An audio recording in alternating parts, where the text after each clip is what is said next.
probably never heard it. You should have heard it. 1977, I think the album hit number 4 or number 2. One of the songs from the album got to number 4. You probably never heard it. That was The Groove, one of my all-time favorites, with the cool hi-hat accents at the end. And you've never heard it. That's why you come to me, because you are going to hear it today.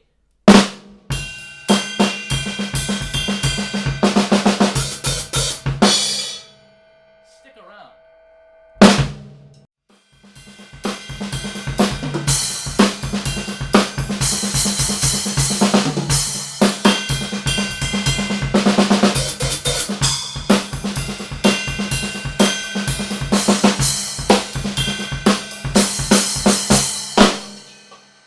Okay. So, it's about 1977, right? I'm back, by the way. This is the second video now in a week. It's about 1977, and the song comes on the radio. This is on, like, the Loop in Chicago. Well, maybe not the Loop, but a popular station, like a rock station. I don't remember which station, but stations would play this. This song comes on. This is not a rock song, right? So I'm just kind of getting into jazz at that time, like 1977, something like that. And, I mean, I was into Buddy Rich, for those of you who follow my channel, big band, Buddy Rich stuff, but I wasn't that exposed to sort of contemporary jazz and stuff like that. So, 1977, this song comes on the radio, and it's really a hooky song, got a great hook to it, the melody's cool guitar, drums are really cool. The drummer's name is James Bradley Jr. I became a big fan right away. So the song's kind of cool. It resonates right away. I go buy the album. Okay. Now that song was fun, and I enjoyed playing it. But the last song on the record is a song called The 11th Commandment. Now this is not to be confused with, there's a Steve Gadd 11th Commandment that he does. I don't think this is the same song. Now Gadd played with this artist. So maybe he did a different interpretation, but this version was on this album. It's the first one I heard. And so the last, 40 years or so, this intro to this, the song starts very slow, and it sort of builds up into this funky kind of thing, and then it breaks down into this great drum groove, okay? So it's about 140 minutes per minute, about 140 beats per minute on the album, which is really moving along pretty good. But the groove is so cool that you don't need it to be that fast. So the groove, so this is like a 2-bar phrase with a 2-beat fill at the end, okay? So 2 bars, a little 2-beat, and then he continues with sort of an improv groove where he changes things up. But the thing that always got me was this 2 bars, the initial one that starts off with this big fill, jiggity, jiggity, jiggity, ba-da, doo-da, boom. And he starts up with this pattern right here, okay? And, you know, I never heard anything like this pattern listening to, you know, regular rock tunes. You just don't hear this kind of thing, certainly isolated. And then they had this, I don't think it was a metronome, it was probably them standing around clapping on the upbeats. 1 and 2 and 3 and 4 and 1 and 2 and 3 and 4 and he's playing along to this upbeat clap, which kind of added to the syncopated groove. And with this hi-hat thing, I've been loving this groove for 40-something years, but I never really broke it down. So, I'm not getting any younger. Let's break it down. There's a few of these things in my life that I've not broken down. There's a Vinny thing. Actually, I have broke that one down, but I've never really learned to play it good enough to make a video, but I'm working on that. But this one was just a matter of getting it down. Okay, so this song's called The 11th Commandment off this album. I still haven't told you who it is yet, because I'm afraid that if I say the name, you won't be interested, because people have this perception. Oh, I don't like. I mentioned James Taylor to this drum student the other day, and he was like, James Taylor. And I'm thinking, yeah, you know, Carlos Vega, Steve Gadd, Steve Jordan, some of the best drummers of the last, 50 years. Yeah, James Taylor's got some great drumming grooves and things. You don't think so because you think of him picking his guitar. but don't be fooled. I mean, what is it? I don't think it's Mexico. It's Country Road, the live album. Carlos Vega, which I should do a video on that, does one of the best drum solos in a slow tempo I've ever heard. Extremely difficult to solo over the top in a fairly slow tempo. Vega was fantastic. Anyway, back to this. So this album comes out and really is constantly played on the radio. I buy the album. Great album. Okay, see this guy in concert several times. Super impressed. James Bradley Jr. reminds me a lot of Rayford Griffin playing with Ponte, who really changed the way I think about drums. So all of this, and then 2 days ago I say, I'm going to go back to the 11th Commandment. And I am going to check this out. Maybe because the Easter season is upon us. And, you know, when I was a kid during Easter, they always played the 10 Commandments. Charlton Heston, you know, back in the day. The 11th Commandment. They didn't get to this part. Apparently this guy thought he should do the 11th Commandment. This is the groove, a pretty monumental groove. So let's start it off. On the screen right here, we take a look at it. 2-bar phrase. One of the biggest parts of this is the bell of the cymbal. I just did a video, the last video, about the bell of the cymbal, the permutation. The bell of the cymbal is your friend. Embrace it. He's your buddy. He sits here. You got this huge vast of land here on the cymbal, but you got this little guy in the middle. He's your buddy. You need to nail that bell of the cymbal. He does in the 11th Commandment. So if we start out, there's 2 notes that start this off. He does this big drum fill, right? And then he plays whatever. 1, 2, and 1, 2, and that, I don't know why, that just sets up this this sort of propelling you into this groove. So, and then it's pretty simple. You're going to play the bell of the cymbal with your bass drum for the most part. Okay, so it's 1, 2, and 3,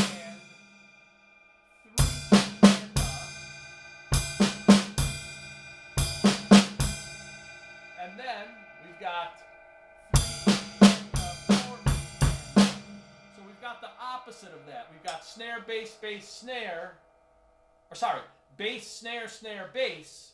Then in beat 3, snare, bass, bass, snare. So that's sort of the pivotal part, this reversal. So 1.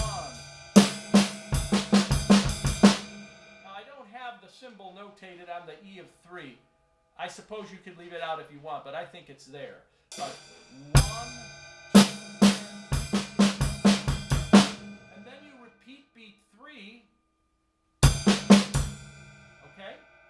And then you start this fill. I guess actually it would start on beat 2, the fill of the second measure. So 2, E, and 3. Okay? So 2, and 4, and 1. So that's basically it. Okay? So that fill again. 2,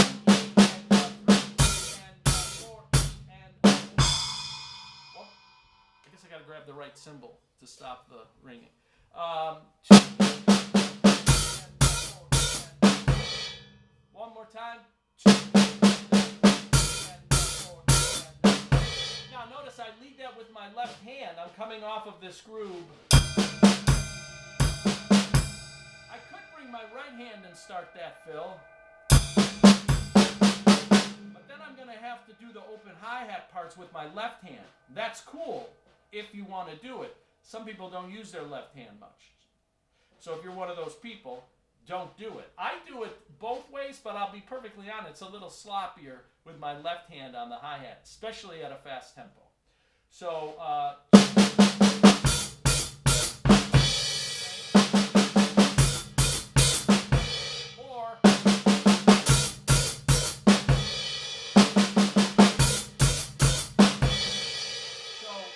the whole groove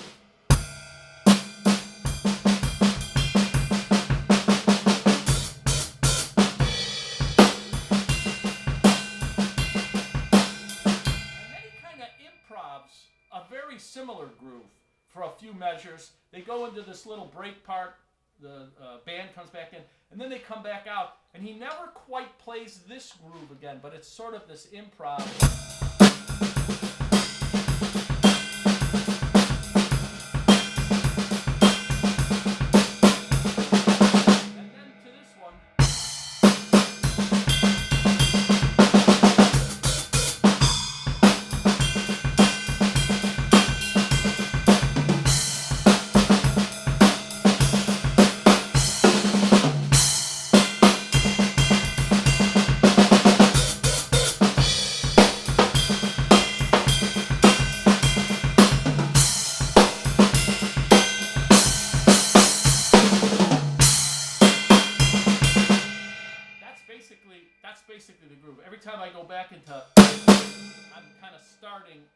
part again. He doesn't do it. He only does it the one time.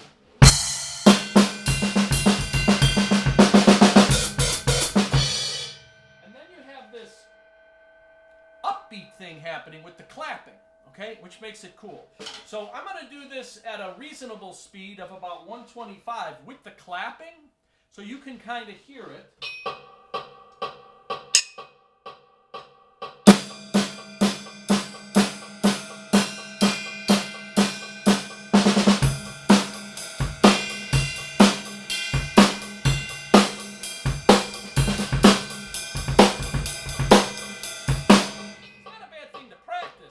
That upbeat, it gives you a different feel. So you got these guys clapping in the studio, right? Before they had all this stuff they can do today.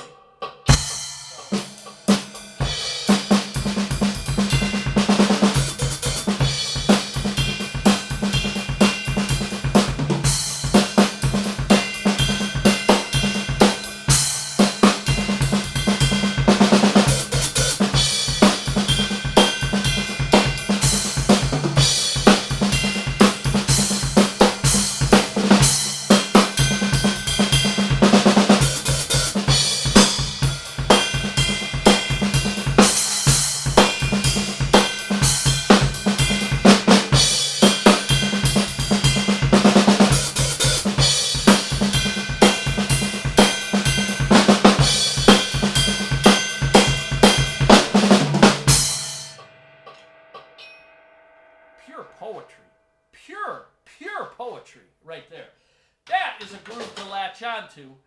Play it, just kind of tear it apart, play different things. I mean, that groove in general. It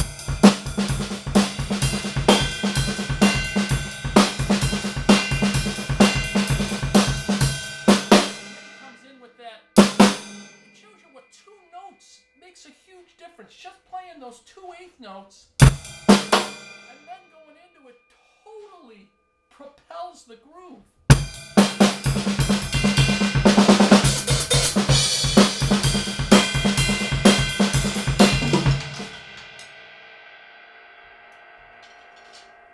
Always have a spare. No editing. No editing. Never editing here. Always have a spare.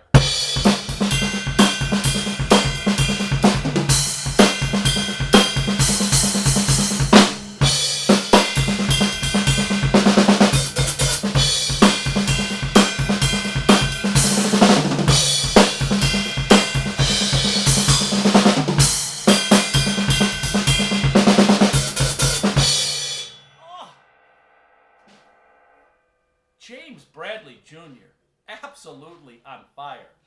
The 11th Commandment. You need to find it. I would play it, but I'd probably get some copyright thing happening. The 11th Commandment. Who's the artist? You're still wondering who's the artist. Now, this guy goes out. Obviously, he was fairly popular in the jazz community before this. But this kind of crossed over into the pop community, right? So he gets kind of huge, okay? Now he's doing shows at the Hollywood Bowl, and he's selling out stadiums, and he's doing all this stuff. I'll give you a hint right now. So he plays an interesting instrument. He doesn't play the trumpet. He doesn't play the sax. He plays the flugelhorn, okay? Which is not exactly kind of the sexiest instrument, right, to play. He also wears a hat, like me, all the time. Not a baseball hat, though. Sort of a fedora, okay? And he plays this flugelhorn, okay? And so he becomes popular. Now, again, he was playing with Gadd, and he was doing stuff in New York for a long time, playing with jazz. He might even played with Art Blakey for a while. I don't remember. I thought I read that one. So he was kind of steeped in jazz. Then he comes out and he does this contemporary stuff. Okay, so Gadd's playing with him and anything. Then James Bradley Jr. comes on, and then they get popular. So then I think we've got the 1980 Summer Olympics or something, and they use his song, which I think was called Fun and Games, to be the sort of the anthem of the Summer Olympics. So are you figuring this out yet? Of course, if you're 25 years old, you're not going to figure this out. But if you're my age, so he's doing all this stuff. James Bradley Jr. is playing. I've seen him at that point 2 or 3 times. He later goes on. He does another great song called Pina Colada, which is a goofy song. In the intro, it's a goofy song. He's singing in it, which is goofy, but great groove in that song. But I go back. The 11th Commandment, 1977. He's on the cover, hugging his flugelhorn. He's got the hat on. No one knows who he is, except in the jazz community. And all of a sudden, everyone's feeling good about this new guy. Hint! Feeling good about this new guy. They're feeling so good about it that he names the album that, Feels So Good, and that song is the song that becomes a huge hit and kind of propels him into the crossover market. And this song is on that album, Feels So Good. It's the last song, starts out slow, move your way to the end. You're going to hear this cool bass kind of a thing, and all of a sudden, they're going to move in to the ending of the 11th Commandment, and you will hear James Bradley Jr. play this groove that I just played. Pure poetry, pure poetry. Thank you, Mr. Chuck Mangione, for doing the 11th Commandment, and thank you, James Bradley Jr., for playing this groove, and for the cool idea to play the claps on the upbeat, because it's very cool. All right, while most of you were out there listening to Kiss, and I don't know who else back in the day, I was a weird kid, and I was listening to Buddy and Chuck Mangione, but I can guarantee you, Kiss never played a groove like this. That, I can guarantee that for sure. So, practice. The 11th Commandment, he plays it at around 140 on the metronome. Sounds very cool, slower, 110, 120, 130, 140. I should have played it at 140, but it's really testing my abilities with the two quick 16th note kicks. So I spared myself, but I could do it. If I get enough comments, I'll do it, but I'm just saying. But listen to James Bradley Jr. do it. No problem. So, and remember, it's the bell of the cymbal. I'm telling you, the bell of the cymbal is what makes this groove cool too. Play it with the bass drum parts, that turnaround, bass, snare, snare, bass, snare, bass, bass, snare, with the accents, and that lick at the end, which all it is the open hi-hats, 3 and 4 and 1. Pure poetry. I'll see you next time.